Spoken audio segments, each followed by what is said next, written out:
Hello and welcome to this video for the Bicester School History Department.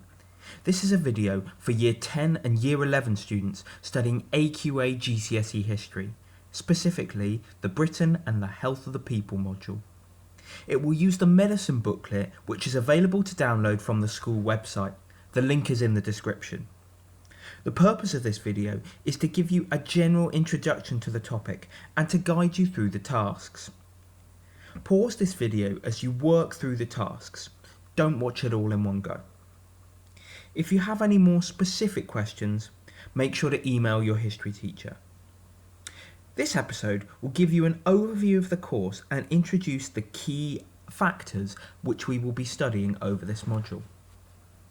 Now, this module looks at 1,000 years of medicine in Britain and will be examined in paper 2 of the GCSE.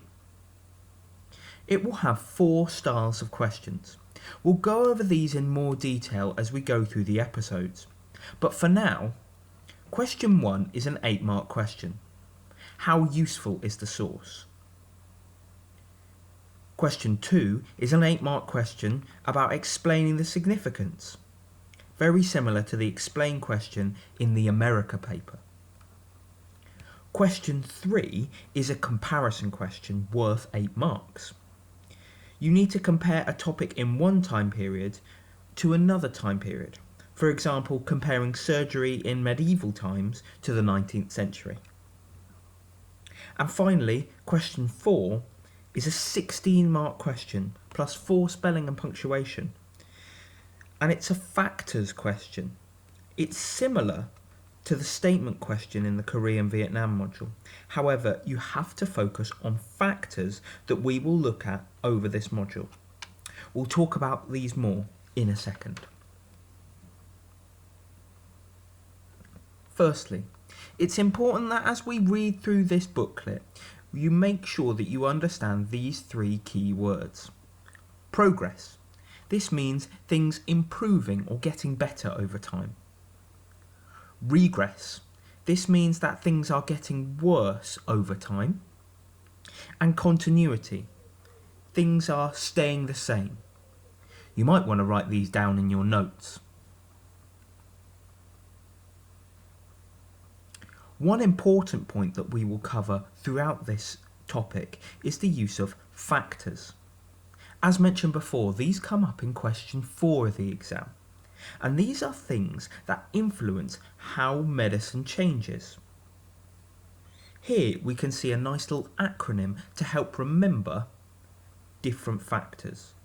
War, ideas, science and technology, economy, people, individuals, governments, superstition and religion, communicate and chance. Now, these things help influence medicine in a number of ways, and I'm just going to go off a specific example for each one just so you can see how they work. For example, war influences medicine because during World War I there were many specific developments that were made, such as plastic surgery. Ideas are often tied with people and individuals, and I'll talk about that in a moment. Science and technology. For example, scientists couldn't have discovered bacteria if the microscope wasn't invented. In economy, you can have taxes in terms for government, for them to provide healthcare. There are lots of people and individuals we'll talk about throughout this module, one of which we'll talk about in a minute. For example, Hippocrates and Galen. Governments have a big impact in medicine as well. For example, the National Health Service. Religion. For example, the Catholic Church controlled beliefs during the medieval times. Communication. For example, the printing press enabled books about medicine to be printed a lot more cheaply and spread widely. And finally, chance. Lots of medicine is discovered by complete chance. For example, penicillin was discovered by Alexander Fleming by complete luck. Make sure you write these down. The other important thing and final thing before we get going is to learn about the time periods that we'll be studying. The early Middle Ages and later Middle Ages are the years 1000 to 1250 and 1250 to 1500. The Renaissance, which is 1500 to 1700, and then the 18th century, 19th century and 20th century. Have a go at questions 1 to 5 by writing them down in your notes.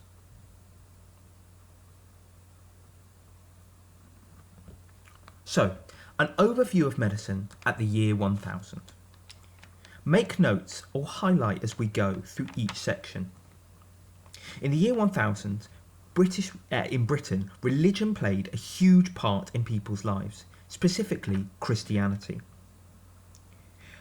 Medical ideas were based off two men, an ancient Greek man called Hippocrates and an ancient Roman called Galen. Now, Hippocrates believed in natural causes of disease. He advocated a healthy diet, exercise and sleep. Doctors today still swear the Hippocratic Oath, which is to treat any patient who ever needs their help.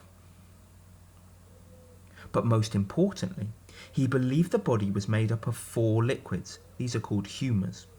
And he came up with this theory called the 4 humours. They needed to be in balance in order to stay healthy. The 4 humours were yellow bile, black bile, phlegm, and blood. For example, he suggested that if you were too hot or had a fever, a doctor would suggest taking some blood out using leeches to balance these humours. Now, Galen was a Roman doctor who lived long after Hippocrates. He followed Hippocrates' ideas and developed them further with 2 key ideas. Firstly, he came up with the theory of opposites. This was that if you had too much blood or of another humour, you could use the opposite humour to counteract it. If you look at the diagram here, if you had too much blood, you could take blood out. But he suggested you could also use something on the other side to counteract it. For example, eating something cooling and wet like a cucumber if you were too hot. His other big development was dissecting animals and used this to base his ideas about the human body. This led to some mistakes. However, his ideas were supported by the Christian Church and said that Galen couldn't be challenged. This held medicine back throughout the Middle Ages, as it was a crime to challenge Galen. Doctors were really only for the wealthy during this time period, and other people would use different kind of people to treat them. For example, barber surgeons.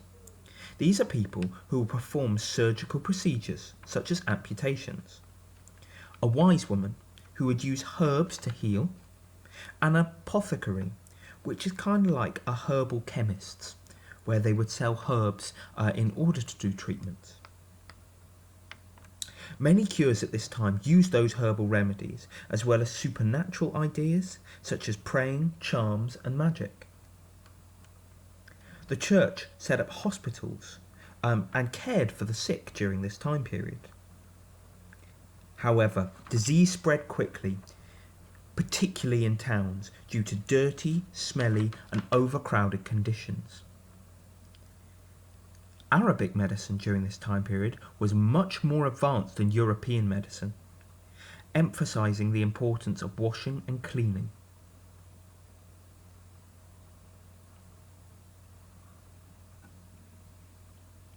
Regress from the ancient world. So, as mentioned before, many medical ideas came from the ancient worlds. But in 500 AD, the Roman Empire fell apart, and this led to many kingdoms at war with each other. This meant by the year 1000 in Britain, many developments had been lost. medical texts had been lost, and how to treat some illnesses. These were luckily saved by the Arabic Empire, but at the time, these had been lost to Britain. Some sewers and supplies of fresh water which were built by the Roman Empire were destroyed. See if you can use the information that I've talked about and that you can read on pages 3 and 4 to have a go at writing answers to the discussion questions. If you need any more specific help, make sure to email your history teacher. Thanks for watching.